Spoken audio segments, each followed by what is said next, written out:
Okay, let's see. D&D, Dungeons and Dragons. First time I've played anything to do with D&D in a long time. And Roll20 is the service I'm using to accomplish this.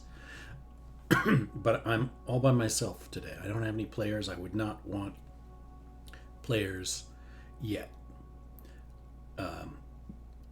I'm using a pre-made adventure from Wizards of the Coast called Lost Mine of Phandelver. So,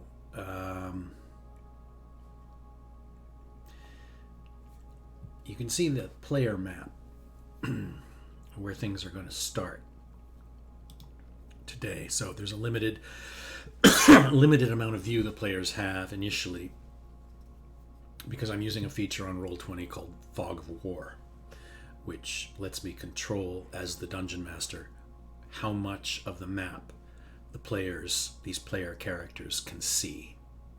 So, as I click over here, these player characters here they're on the road. Anyway, that's the beginning of the adventure. But to start out with some backstory, I will read what is going on, where we are. We're in Forgotten Realms. That's the world that we're playing in.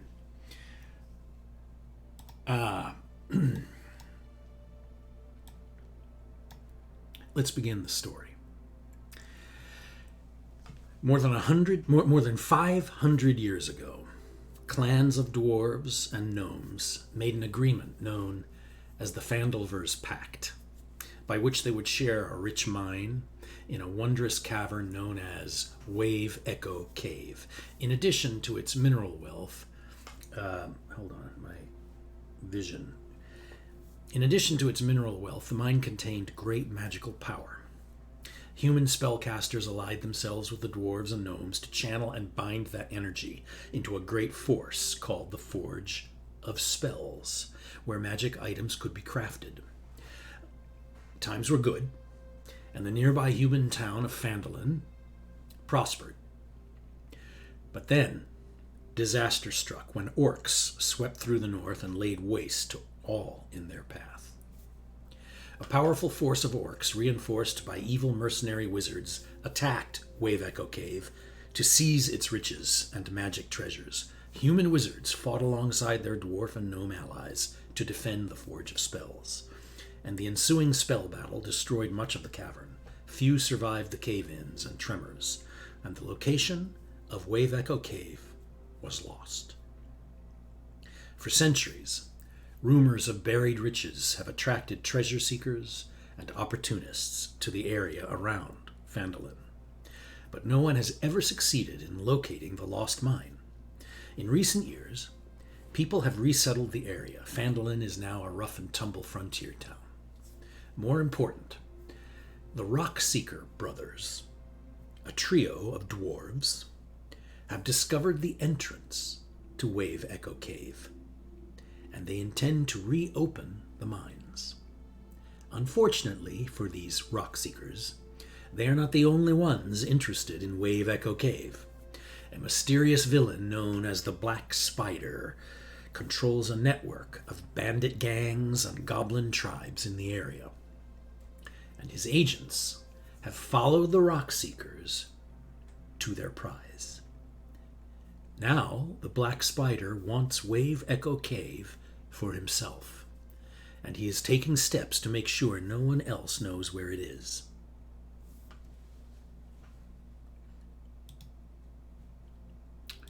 Now,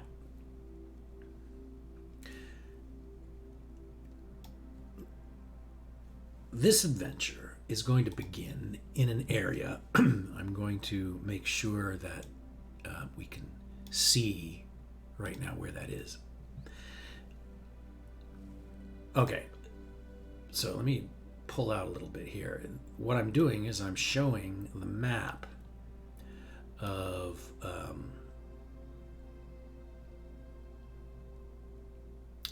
Forgotten Realms. The area here, this is where the city of Neverwinter is. Now, what happens is our characters come into the story and they begin in Neverwinter, right up here.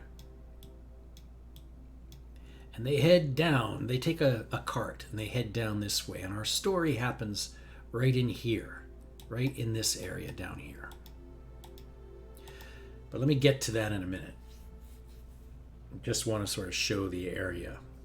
This high road heading south, down here, and then they turn in here. And this is where our story happens, right in here. Our first bit of adventure right here on the trail. Okay. So now when I click here, yes, it shows up on the player map. Good. So DM has control of that. The adventure begins.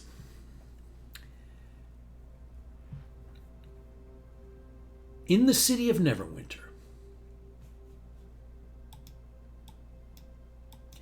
a dwarf named Gundren Rockseeker asked you to bring a wagon load of provisions to the rough and tumble settlement of Phandalin down here.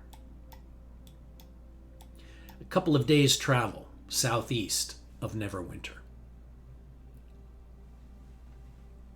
Gundren was clearly excited and more than a little secretive about his reasons for the trip, saying only that he and his brothers had found something big, and that he'd pay you 10 gold pieces each for escorting his supplies safely to Barthen's Provisions, a trading post in Phandalin, down here.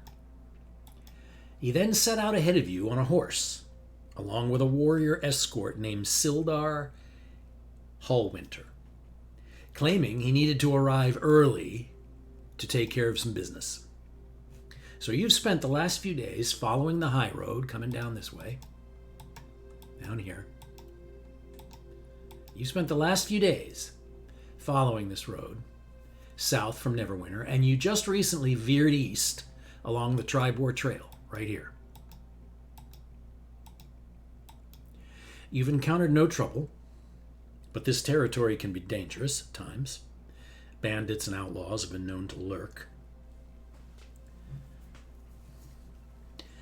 Now, what we have are our four guys, we have a couple fighters, a wizard, and a cleric that are escorting, taking this wagon full of supplies. And you're going to meet this crazy rock seeker Gundren guy down in Phandalin, down here. So you've got this wagon. It's got mining supplies and food. It's about a dozen sacks of flour, several casks of salted pork, 2 kegs of strong ale, shovels, picks, crowbars, some lanterns, barrel of oil.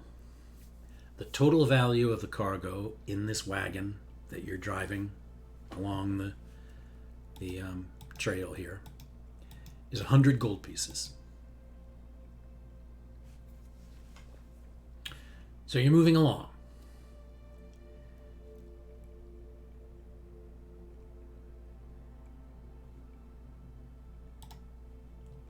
Now, you've been on the Tribor Trail for about half a day. You come around a bend. You spot 2 dead horses lying on the ground about 50 feet ahead. They block the path. Each has arrows sticking out of it. The woods press in close to the trail here.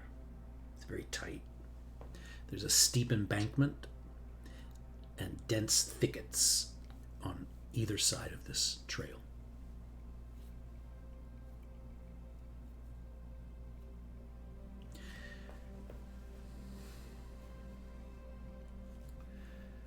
All right, let's switch over and show you what we're talking about on this trail.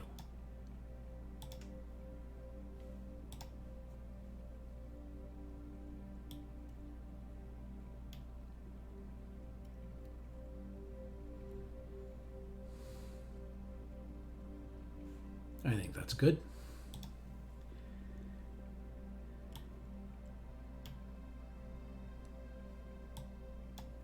Okay. So we've got Tornig, a fighter. He's in front. He's driving this darn wagon. We've got Marinth, who's another fighter, next to Tornig. And walking along the side of the wagon leisurely down the trail, Gandria, a wizard. And along with her is Alaric, who's a cleric. I've set myself up a task here with 4 characters. I know. First time ever. So, whatever. I'm going to try it. This is software. There's got to be an easy way to do things, I'm sure. I can tell. If you click things, you make dice rolls. It's not going to be a huge deal, but it's certainly not as simplified as it probably could be on this thing.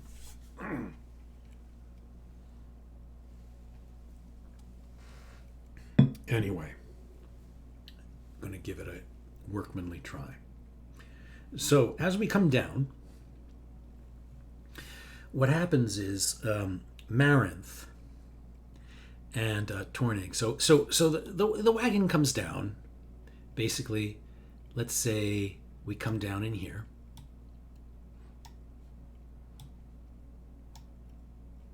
Okay. We're going to keep people kind of, there's a wagon we're involved with here. So everybody's pretty close together. There's our little group.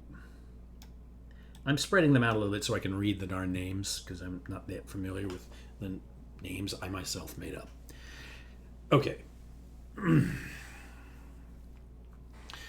Now I'm going to have to expand what can be seen by the characters. So bear with me a moment.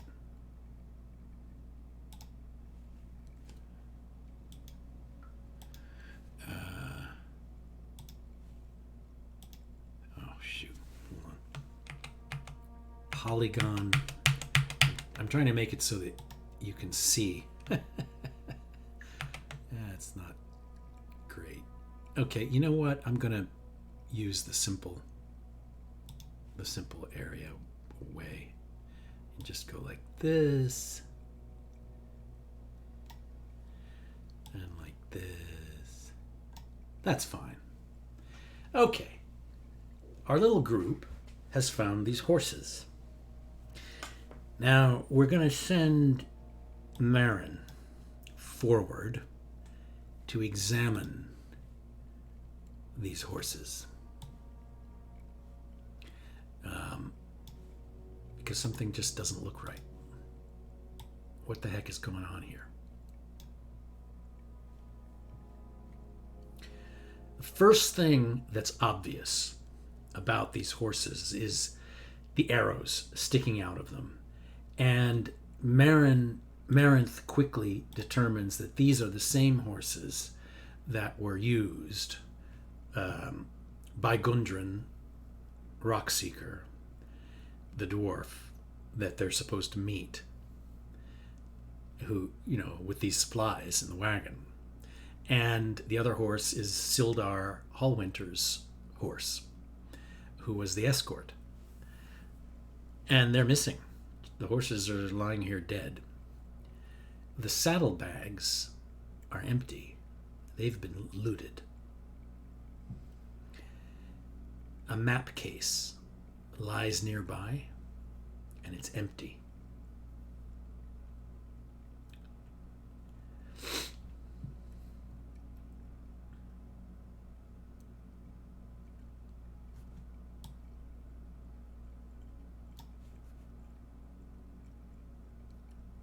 All right. So now what's going to happen is these prior these I'm going to switch over to chat. Okay, so all these prior rolls and stuff, those were just tests. That's all junk. There's a way to clear that out, I've noticed. But anyway, so now what happens while Marinth is investigating the horses? The other folks come up. The wagon pulls up, and here's Tornig. He gets off the wagon. He comes over, and our other guys come in here. And so everybody's like right here, and the wagon's sort of parked, right there, right behind our little group. Everybody's looking at these horses in shock.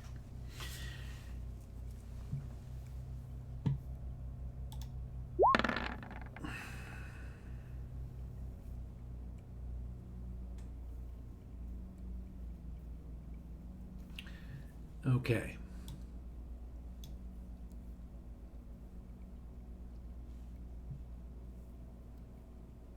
Not sure why 2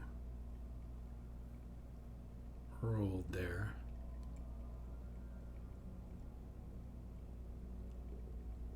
I'm not sure why that. Whatever. It says 1d20 plus 6. And why do I have 2 d20s? Oh, okay, whatever. You see, things are just not quite as straightforward as one would think, but regardless, it comes out with a 7. So what's going on here?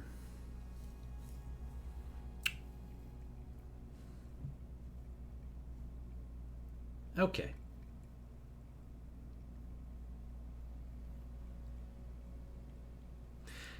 No one's surprised, but what happens is very quickly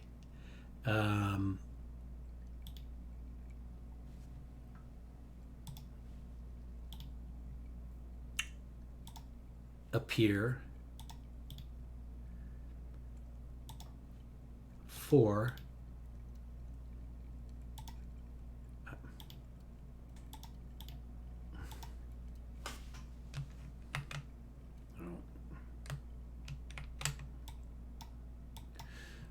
Okay, well, we're gonna have to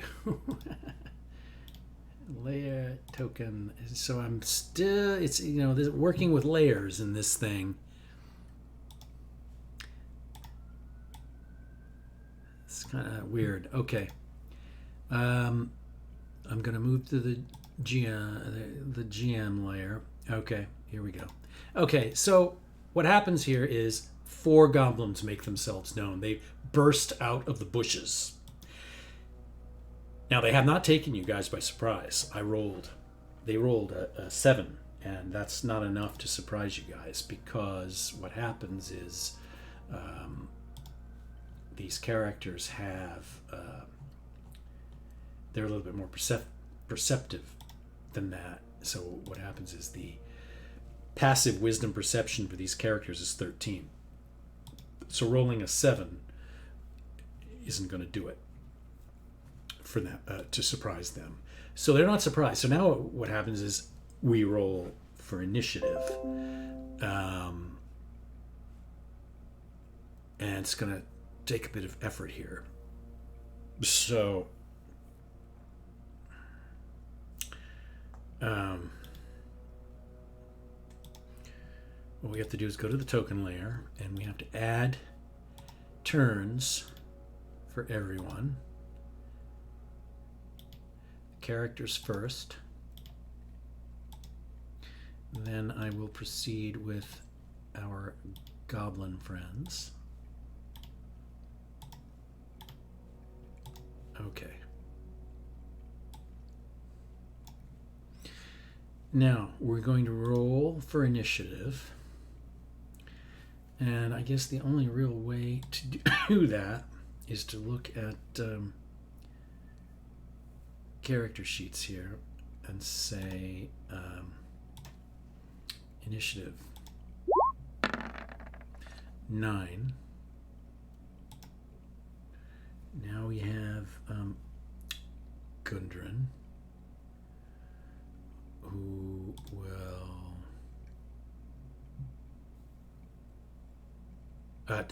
Tornig, sorry, who will roll. Tornig gets a 23. God bless his little heart. And now we have Marinth, who will roll initiative and gets... What happened?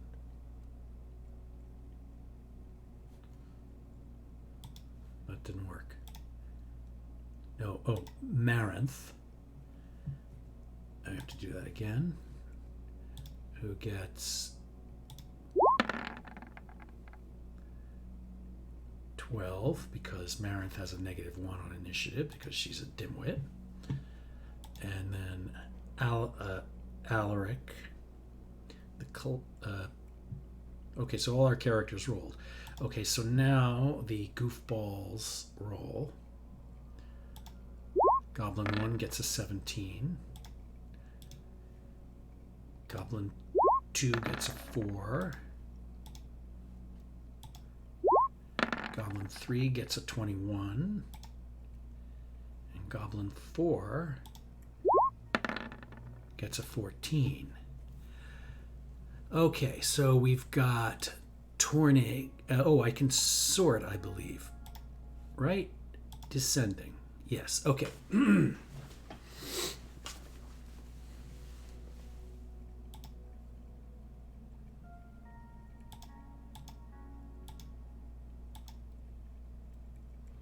All right. The first person that gets to do something is Tornig. So what Tornig is going to do is move a few feet at the beginning of his turn, and he's going to take a hit on a goblin. Goblin number 2 here. And that means, let's see, Tornig will, let's see what he can do. Tornig's going to use his great sword. Yeah, his great sword. What the hell? Why not? Bang. Tornig rolls a 6. What? Tornig rolls a 6?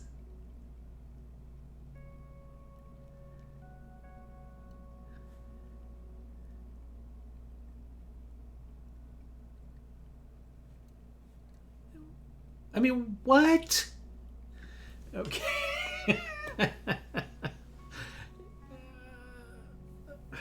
All right. I guess that sucks. I think that's all he can do. All right. I think that's all he can do. So let me switch over to the next guy in the turn. Well, I think he can move back, but is there a point? He's moved in a few feet, like 5 feet. He made his hit. He missed.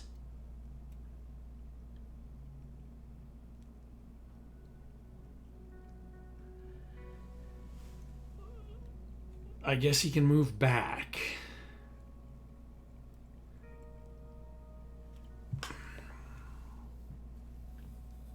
Let's just move on to Goblin 3.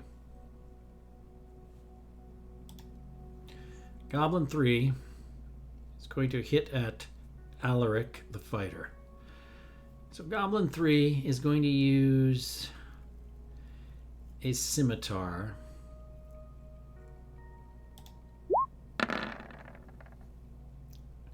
He hits.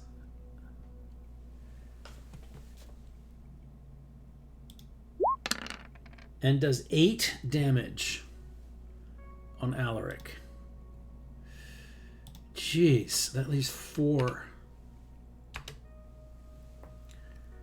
Okay, so Goblin 1 now decides to shoot at Tornig with a short bow. 13. He misses. Okay. Goblin 1. Goblin 4 decides to do the same thing.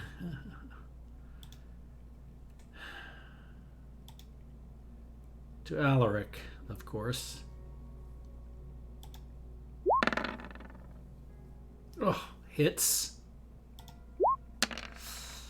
And brings Alaric to 0. Oh, God. Okay. So what that does is it throws... Okay, so this Goblin 4, Marinth... Wait, Marinth... Oh, that went to... Okay. Marinth can't move. She's down. Gandria the Wizard is next. And can hopefully do something.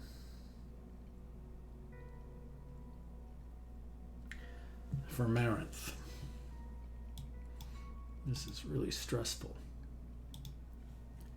Shoot. Okay, so what can...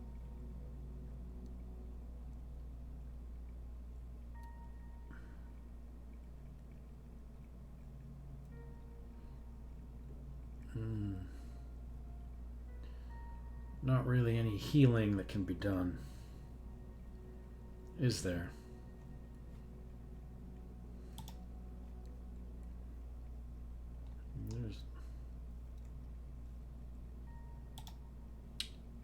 Okay, well, I'm going to have to leave it to the cleric to do that. All right, well, the wizard then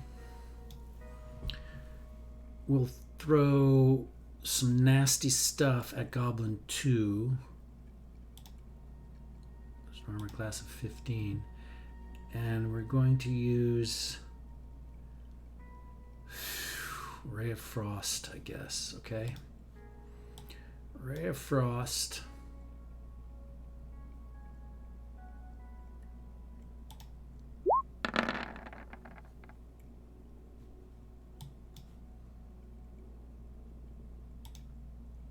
Got him.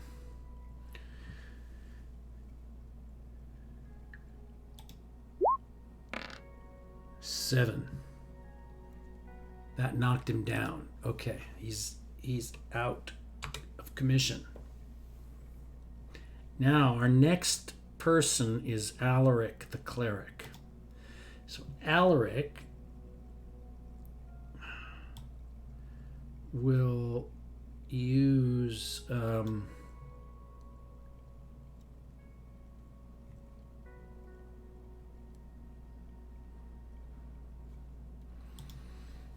me find Alaric. Hold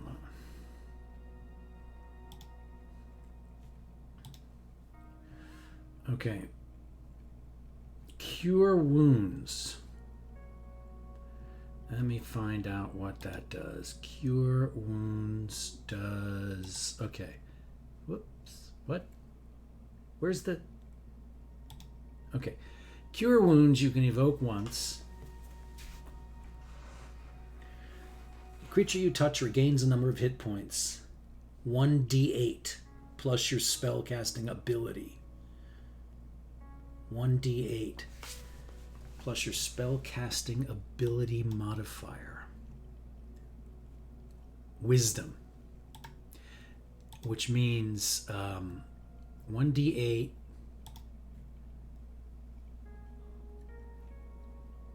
plus 3. Okay, so Alaric, Marinth is going to get back. I go over here to the dice, and we'll do a 1d8. 8. Gets 8 hit, thank God. Okay, 8 hit points come back, and Marinth pops up and says, "Where am I? Everything's good, I'm fine." All right. I think a cleric can only do that one spell in a turn. I'm guessing no moving necessary, right? Okay. So Goblin 4 now decides to get back in the game and go after Tornig, the fighter. So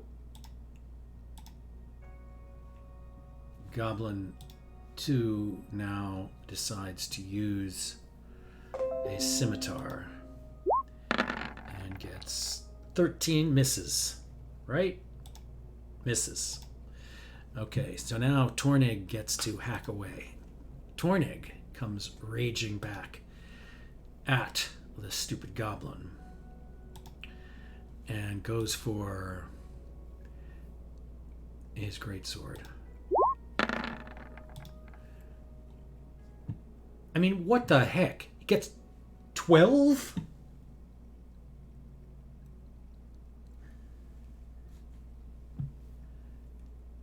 He can't seem to hit this guy. Goblin 3 now decides to come back at Marinth.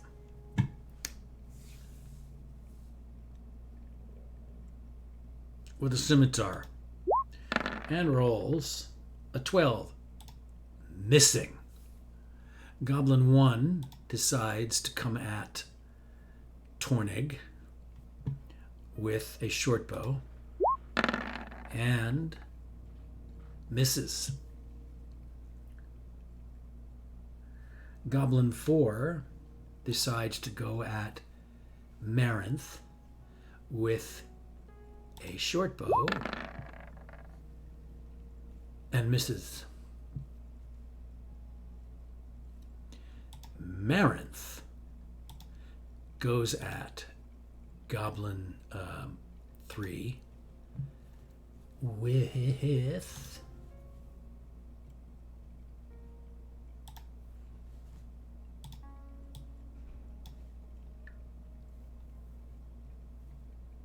with a great axe.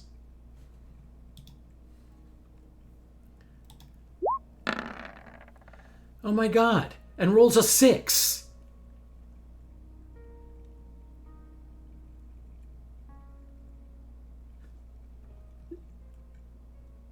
I mean, how in the hell do you miss? Okay.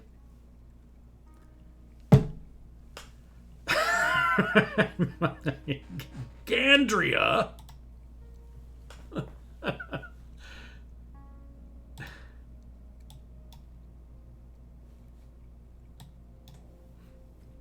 Jesus. Okay.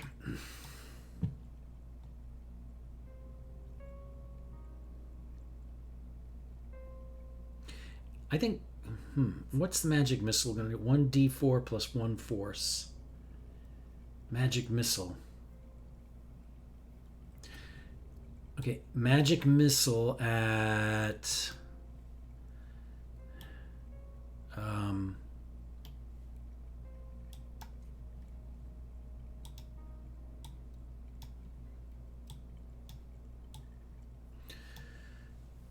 magic missile at this guy. Number 3. Magic missile. Well, no, it's going to hit 3. Okay. So magic missile is just going to go out there and hit 3 of them. All right. So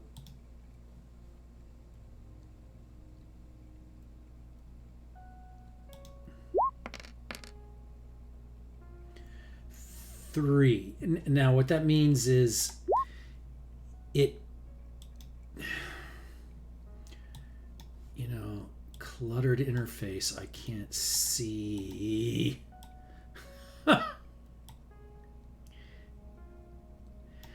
You create 3 glowing darts of magical force. Each dart hits a creature of your choice. You can, within range, the dart deals 1d4 plus 1 to its target. Darts all strike simultaneously, and you can direct them to hit one. You can direct them to hit one creature or hit several. All right, so I got 3. And we're doing 3 damage on this one, so it brings him to 4. And this one, oh, he's down already. Sorry, that's stupid. This one brings him to 4. And this one brings him to 4. I think I've got that right. This guy's down. Okay. So that wizard. Now, Alaric the Cleric is next in line for some business. So Alaric is going to say... Alaric is going to do...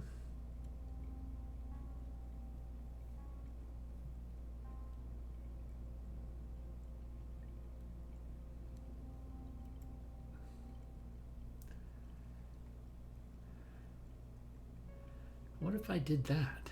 Inflict wounds. Let me look at the... There's a spell here called Inflict Wounds, which I'm trying to figure out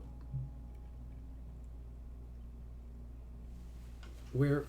No, I guess... Bless... Oh, okay, no.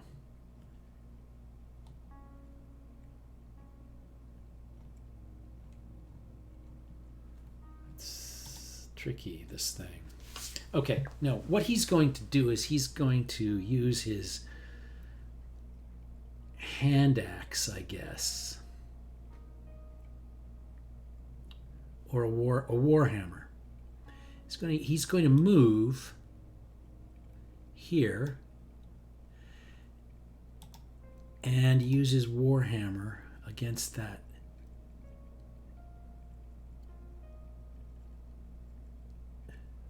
Warhammer, 2 hands, bang, and he rolls 24. He hits, and he does,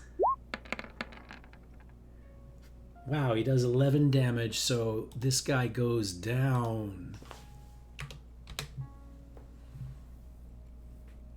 Now Goblin 2 is dead. He needs to be removed from the pecking order. So Tornig moves up here and says, okay, now I've got you, and we're going to do Great Sword. He misses.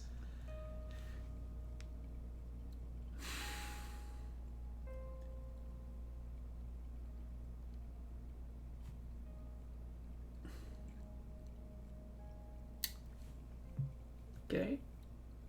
Goblin 3 is done. I gotta take him out. Goblin 1, still alive, decides to come right back at stupid Tornig.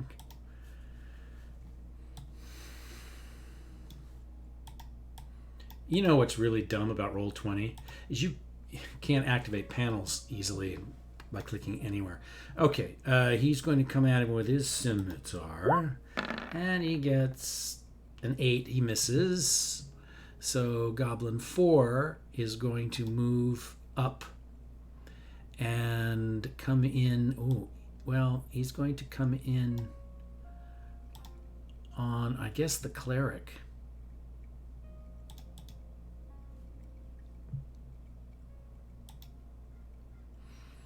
That's too bad. Okay, well, armor class of 18 though. So he comes in and he does a scimitar, and he gets 17. He misses. Marinth now comes in and moves here and then hits with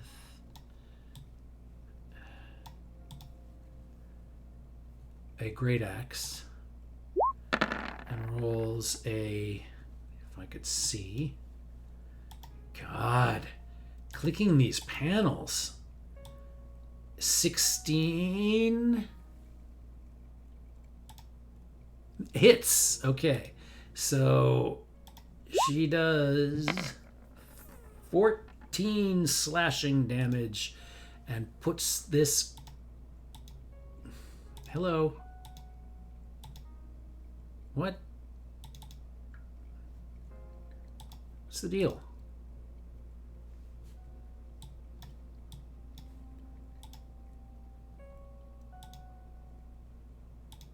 Okay.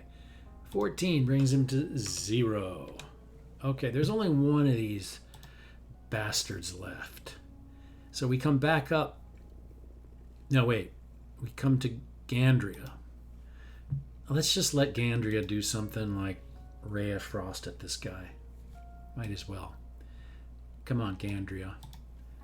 Let's do Ray of Frost.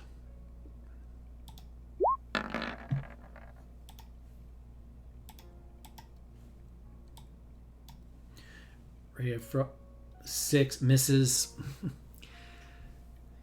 Okay, Alaric, our cleric.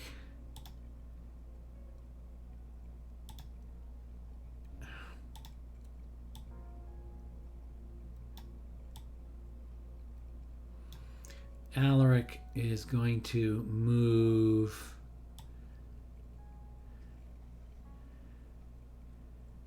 5, 10, 15, 20, 25, 30.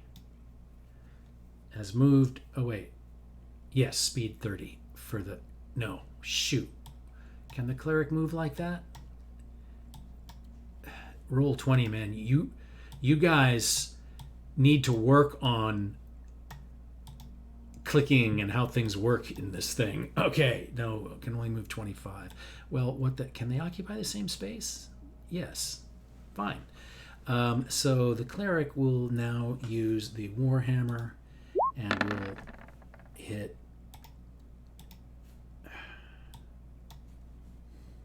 with, oh God, keeping the windows out of each other's way.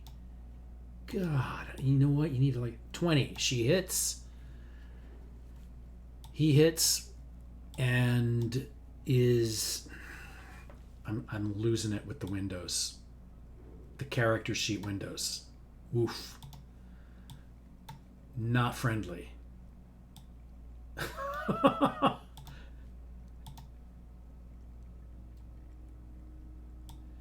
Not friendly. Ooh. Trying to drag them open and oh my God, bad HTML5. Something not good here. Roll20. Developers. Maybe work late one night. Fix it. I'm sure you have a boss that would agree. Okay. Irritating. That Warhammer hits with a 20 and does 3 bludgeoning damage. So this guy has 1 left. Now he's going to try to flee. So I guess it's the best way to handle that. He's going to try to run away.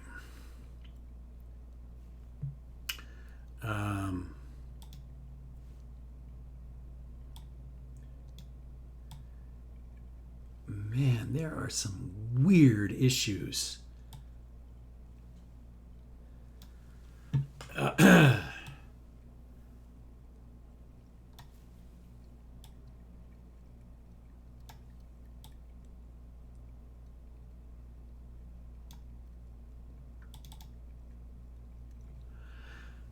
Okay, so Goblin 1 will try to... If he tries to run away, let's say he can... Man, clicking on windows, I'm just about to give up. My first try. Clicking on windows to activate them, little window frames, the pop-ups, only being able to click in one place to get... That's not good.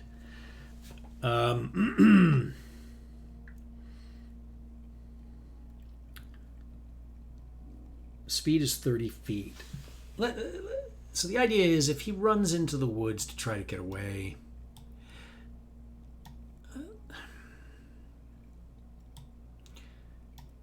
let's make a dexterity roll, I guess.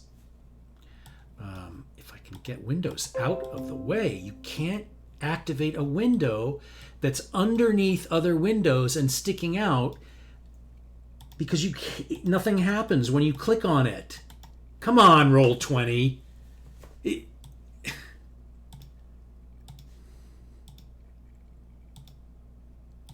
Look, guys, if you can't write the software, don't write it. I'm sorry to get pissed. That kind of thing is obnoxious. You know, you're trying to you have windows stacked, a few things, 3 or 4 things like documents stacked, and they're all sort of in a pile, and they're sticking. And you click on one in the back, it should become the one in the front. Correct?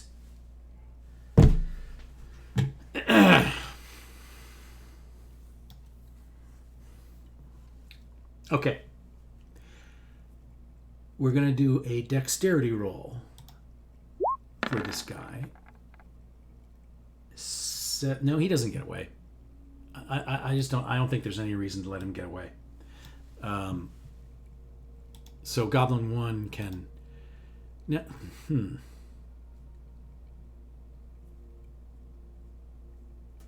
Is there a reason to let him get away? I don't really think there is. Let's just let him attack. Let's let him go at our man here with a scimitar. He hits, and he does 5 damage slashing, so that leaves our guy with 6. Now Marinth is gonna.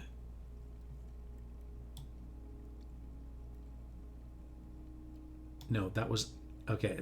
Sorry, Alaric. He got Alaric. Okay.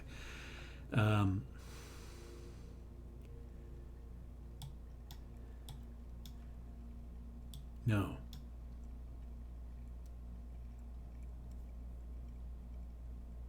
Yeah, he got Alaric.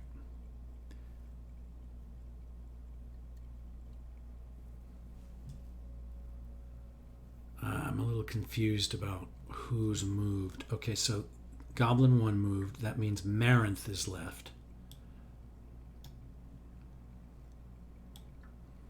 So Marinth is just going to come over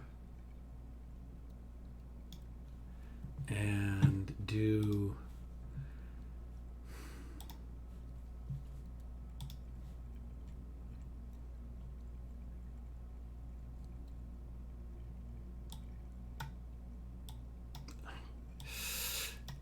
the interface is just killing me with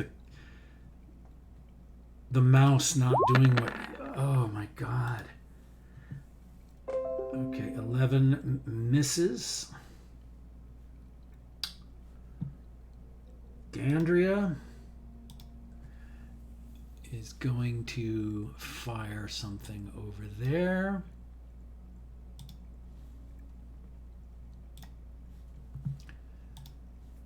Let's do Ray of Frost. Keep it simple, guys.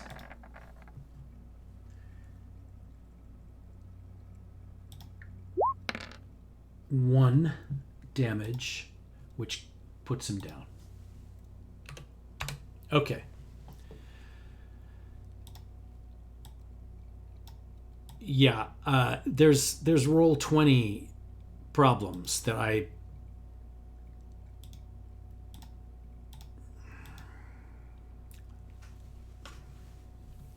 This thing with the windows is really distressing. Anyway.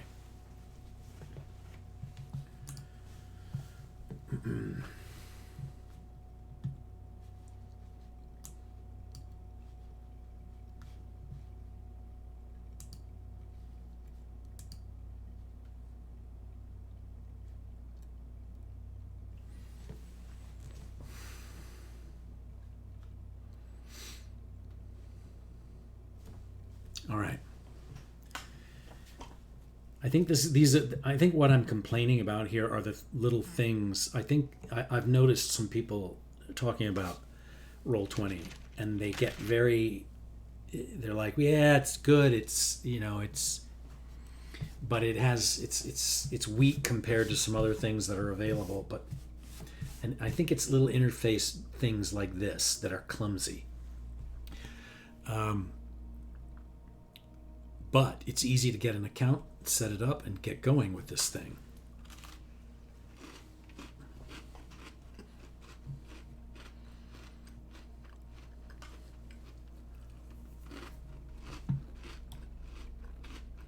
Okay.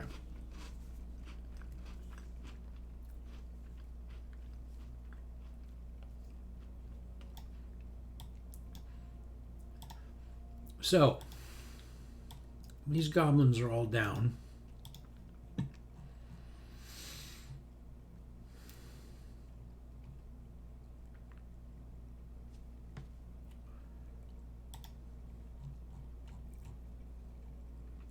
Okay. Now here's the deal.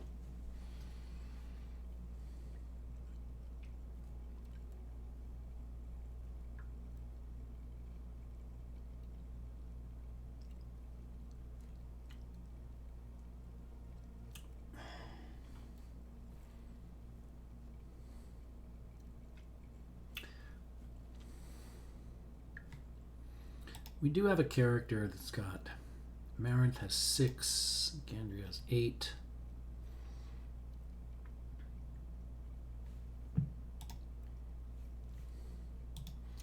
I mean, I think we ought to get rid of the goblins are gone.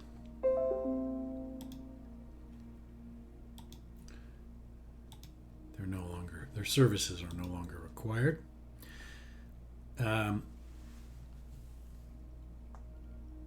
Now, these goblins came from somewhere, presumably.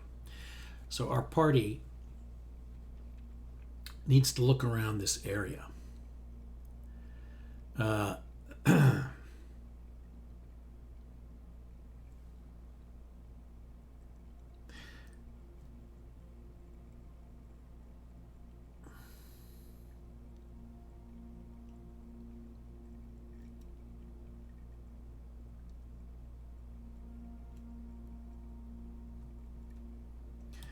They look around. Our characters look around these bushes where these goblins were hiding. And they notice that this has been a place that they've set up, that they've used for a while. And they find, actually, let's do something. Let's say let's look at a difficulty roll, just for the heck of it. I'm just going to do a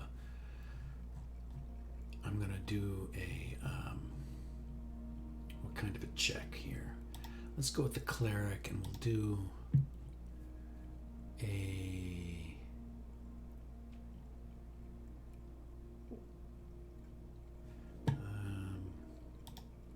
fighter folk hero perception. 12. Yeah, that's fine. Okay, so our fighter, Marinth, says, hey, look at this. Isn't this a little track leading off toward the north slightly, so I guess northwest, through the bushes? It looks like these goblins left a trail heading off into the woods. That must be where they came from.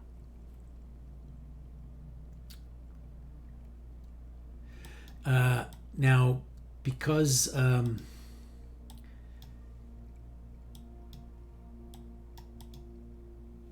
let's try a DC. Let's try wisdom survival.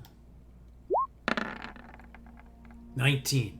So yes, the fighter continues and says, look, it's obvious that a bunch of these fighters, like about a dozen of these goblins, have come and gone along this trail. And it looks to me like 2 human-sized bodies have been dragged and hauled away down this trail that lead off that way toward the north in the thicket here. Maybe we should follow it. At this point, players would discuss what to do. I'm playing everybody. I'm a DM playing all the characters just to set this, to get used to this, having not played Dungeons and Dragons in decades, and my first time on Roll20, so I have to play everything to figure out how it works. So Marinth is saying, look, there's some bodies that have been dragged off. It's got to be our friends. It's got to be the rock seer and his escort. We're supposed to meet him, and he's been kidnapped, and all his stuff has been taken by these guys. Should we go through the woods and follow this trail and see where they might have dragged the poor bastards? So they basically take the wagon and they pull it off the trail, and they hitch the horses, and they make sure everything's sort of hidden out of sight, covered under the vines and everything. And they head off down this path. And it leads about 5 miles to the northwest. Now, they keep moving slowly along this path, and I'm going to, let's say it kind of goes like, it goes up in through there. It opens up that sort of foresty bit there. They're kind of wending their way through, like they start here. They start here and they kind of move like this, in through here. They're kind of going like this. Okay. Now, we have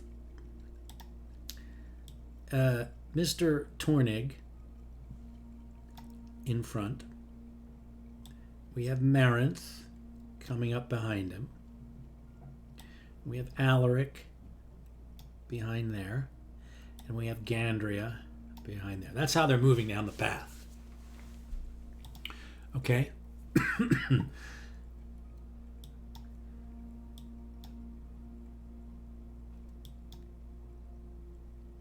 Now, we have passive wisdom checks. So as we go down the path, Tornig says, whoa, slow down. There's a snare stretched across this path. I can see it. So step over it, everybody. Don't trip that darn thing. Otherwise, it's going to flip you up into the trees, and we'll have to cut you down carefully. So just let's make the job easy, okay? I'm tired of this business today. So they step over it, and they keep going. And they keep on walking, like another 5 minutes. Now, what happens is as Tornig is going forward,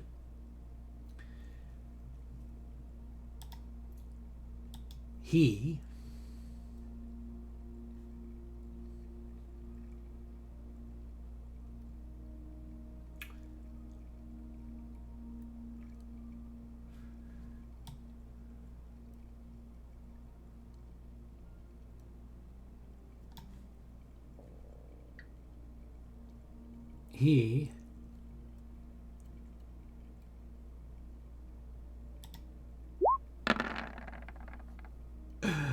doesn't see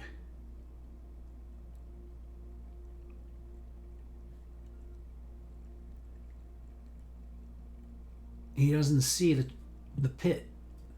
There's a pit.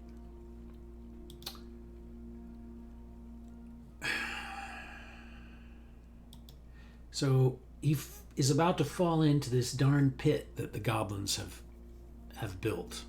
They camouflaged it. It's a trap. He needs to do a dexterity saving throw. Oh, wait, I did the wrong. Sorry, wrong characters. Let's see. He actually may succeed. Hold on.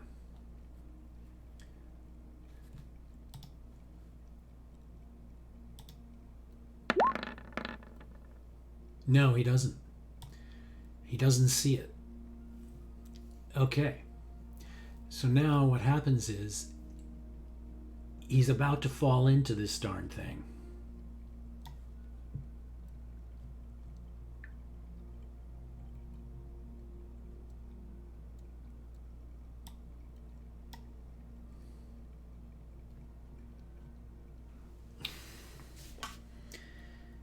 All right. Saving throws. Are they illogical?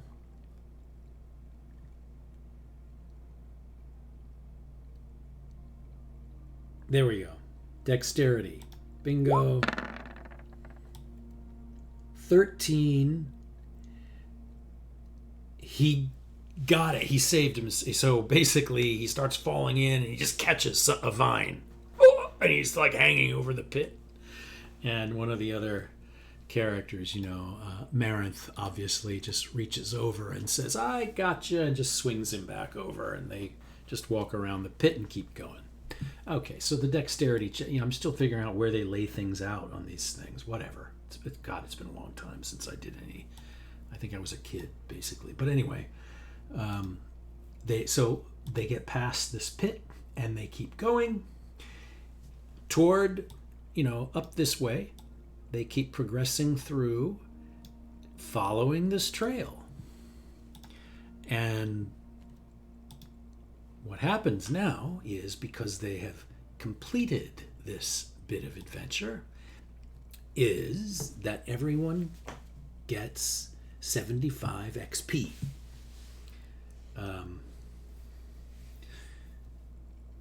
Because they're going to follow this trail to the hideout, the cave hideout, where these goblins are, infesting, and where they think the dwarf and fighter escort have been dragged. Might as well give them their experience now, right? Is there an easy way to give them their experience? Probably not. Experience points. Here we go. 75 in the character sheet. Boom. That's cool. That's fine. It's no big deal. 70, because in a real game, each player would, the DM would just say, put 75 experience points in your sheets. Not a huge problem. 75. Okay, it's first experience points I have earned, since I'm too embarrassed to even say. I think Jimmy Carter was president.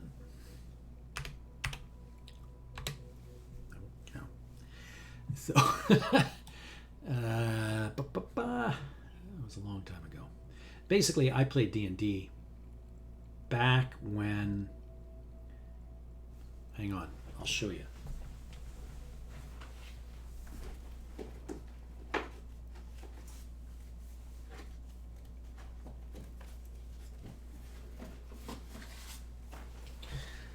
I played D&D with this.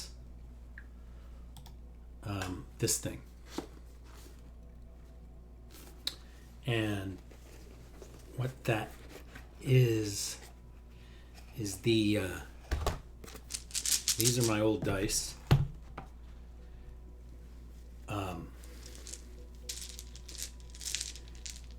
These dice, the old, blah blah blah.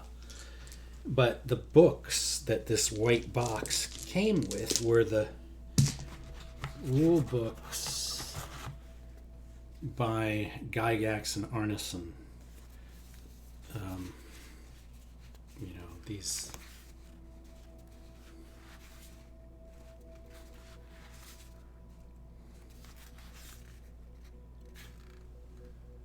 additional rules. So they Eldritch Wizardry, yeah. So I can't quite remember how it worked, but they used to they made these and then they did revisions or something and they add-ons, and anyway, you were like really cool if you had this, I think.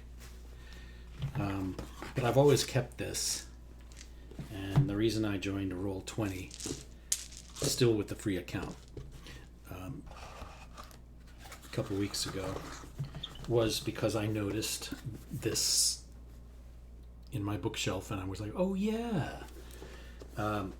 And I still have a folder full of all the dungeons I made when I was a kid on graph paper and stuff like that, descriptions of monsters and stuff that I was sticking into my little dungeons and stuff. But that was a long time ago. This is like a whole different way.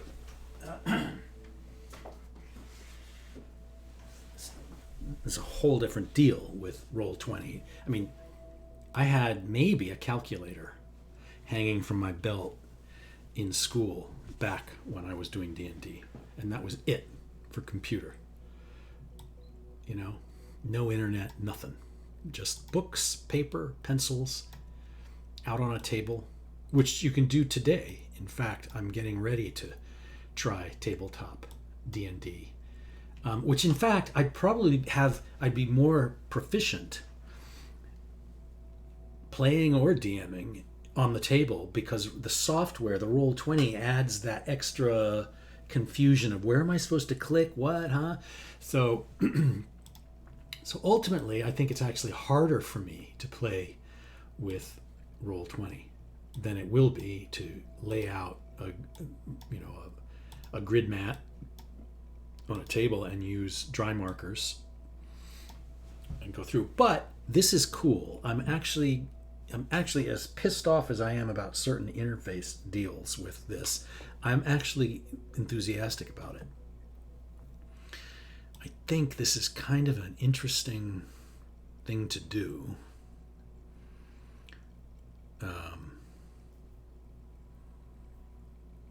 That's a nice little intro adventure. And I'm sure there's something I've missed that maybe I'm supposed to do. But and the only reason I'm talking to myself here is this is essential for me to figure out how the software works and how to smoothly get through telling the story and running the game, to keep it moving, because I don't like, and a lot of things about D&D, and what I see most often that bothers me is real bogged down time. Just players and DMs just rambling on about one thing or another, sort of like I'm doing now, but just talking about any whatever, just chit-chat, and then a little bit of stuff happens. But these battles also can take a long time when you have not just one person like me playing all four characters, and I just want to try and figure out how to make the characters swing their damn battle axe. So I'm just trying to figure out, what do I press? I'm not wasting a bunch of time. I'm playing it as fast as you can if you're a dummy like me, and clicking. But when you see D&D being played with a little group, 4 or 5 people, and they're just, it can take 45 minutes to just swing a couple swords. I mean, on what planet does that qualify as combat? It's completely preposterous. So that's the problem with D&D. I guess it's also part of the benefit, because you're you're slowing things down, and making, it's like, okay, how many hit points are left? Oh my God, will I die or won't I? But there's also there's a balance that you have to hit, and for entertainment purposes, I think, and you have to keep the thing moving. It has to steamroll through the encounters. It cannot be a bunch of distractions and a whole lot of fumbling and wondering, what can I, and open the book here and check and read 6 paragraphs. Now, I was reading a few things, yes, One thing about Roll20 though is it makes it pretty clear quickly what a spell can do if you click on the right thing. Okay, so that helps. But the whole point of this exercise today is not to actually really play D&D. Obviously, I'm just playing against, like playing chess against yourself. Although D&D is about story, and if so, most stories are told by a single teller, and D&D is typically told by role playing, which is awesome. But I'm not going to subject players to role play with me yet until I have this thing smooth and in hand, and I can steamroll through combat encounters and make them have a pace that keeps it exciting, instead of getting into be some silly intellectual quagmire. Yeah. So anyway, I think that's hard. I think it's going to be hard to do. But also, maybe there are some rules that can be kind of adapted or shortened or eliminated to make things move more quickly. I think a whole lot of problem with D&D is spells, probably.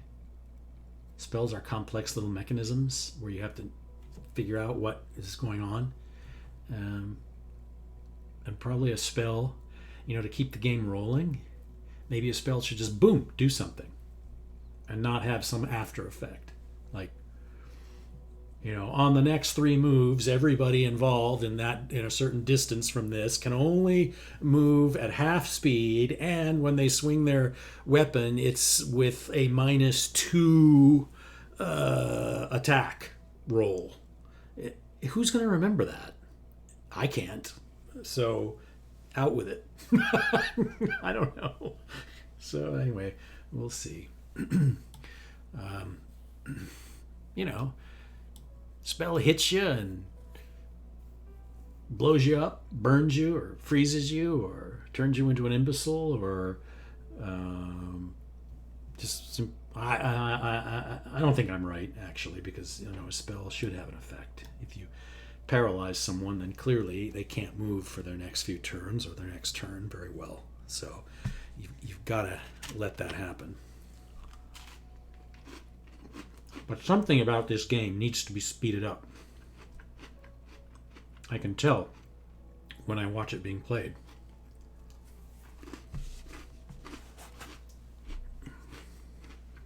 Too slow.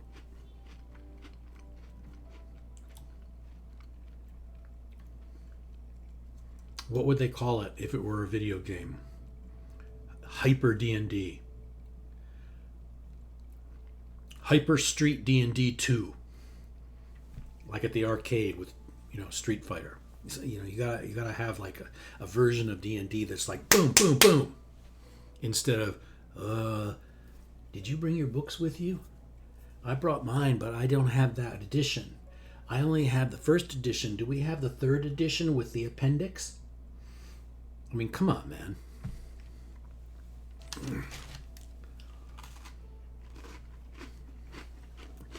So, I'm learning, teaching myself to use Roll20. I earned my characters 75 experience points each by doing the first part of Lost Mine of Phandalin, Phandalver. And just in that short experience, working as efficiently as I can, I have criticisms of the game and how it can bog down, especially when you start adding these players. I have spaces for player 1, 2, 3, and 4. Those are all set up to work. I'm definitely not going to subject real players to me yet, until I know what the hell I'm doing. But this went pretty well. I'm sort of sitting here thinking maybe I would go on to do the hideout as these guys go up the trail to the Goblin Hideout.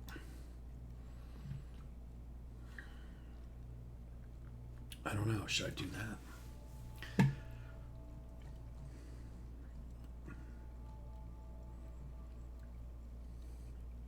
I mean, I'm not obviously not going to do the whole hideout. It's a big chunk of this campaign.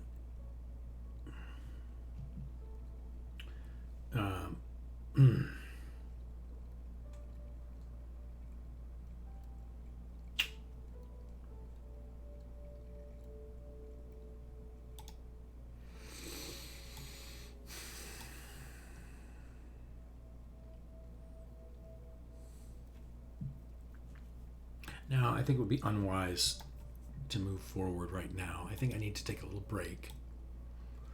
I'm gonna break. I think I might do it a little bit later this evening. That might be the way to go. Yeah, I can. That way I can set up the map, make sure I'm all set to go. And yep, that's what I'm gonna do. So this has been fun. I mean, yeah, I'll come back later this evening and try some more. We'll go into the Cragmaw hideout. Here we come. So anyway, for now, I'm going to end the stream and I'll pop it back up in a couple hours for DM learning to play D&D with Roll20 for the first time since Jimmy Carter was in the White House.